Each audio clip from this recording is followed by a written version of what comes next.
Hello, most awesome people of awesomeness. It is I, Arman Khodaei. I am 26 years old. I'm on the autism spectrum. And so I'm going to tell you about PDD-NOS, Asperger's, autism, and communicative social disorder.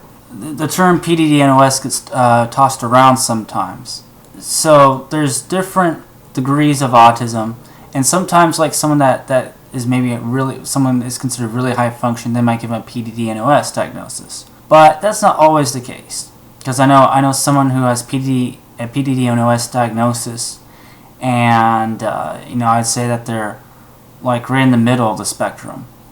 Anyway, with autism diagnosis, the criteria is that you have X amount of these traits that and these different categories. So there might be like 5 different categories, and if you have traits in all these categories, then you get an autism diagnosis.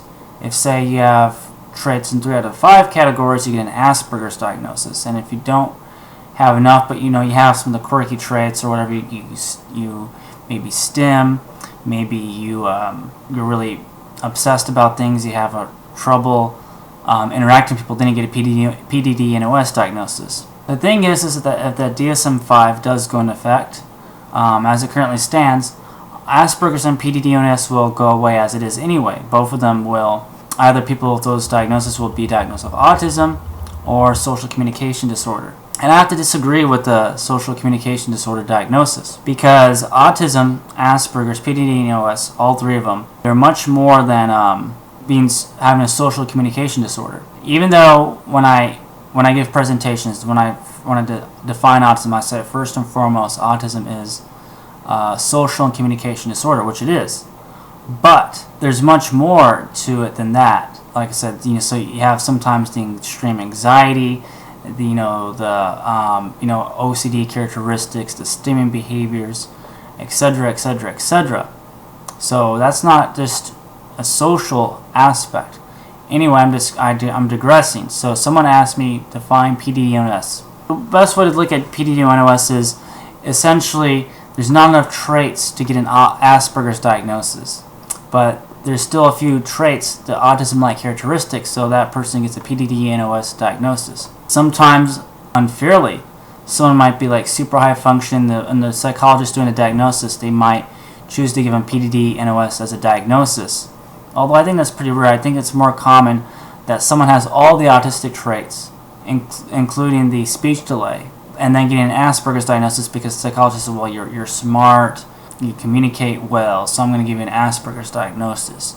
Even though earlier in childhood the kid might have been much more impacted by autism. Myself, someone asked me in a presentation I gave the other day, where was I on the spectrum when I was younger?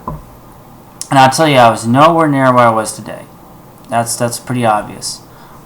Socially, I did not engage with other kids. I didn't look people in the eyes. My speech was monotone.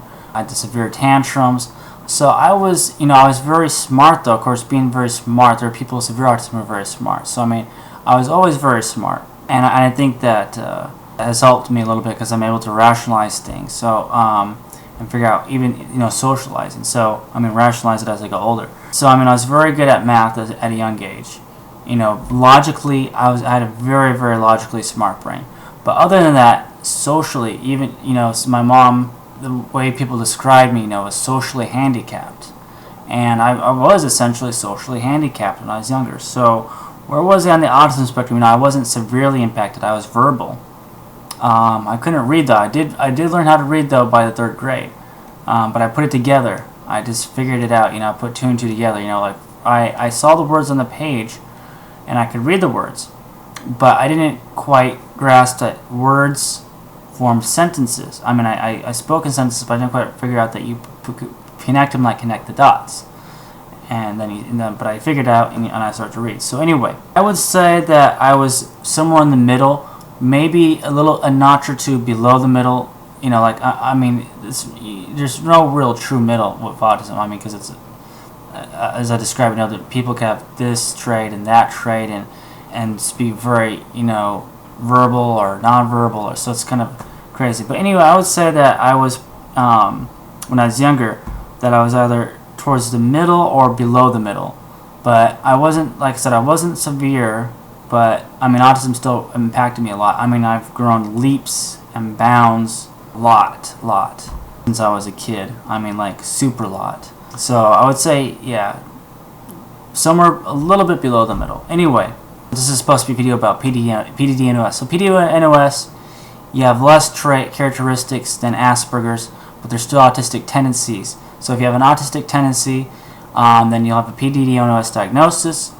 Anyway, Asperger's, PDD and NOS will be going away as of next year. Things go in the current trajectory with the DSM-5.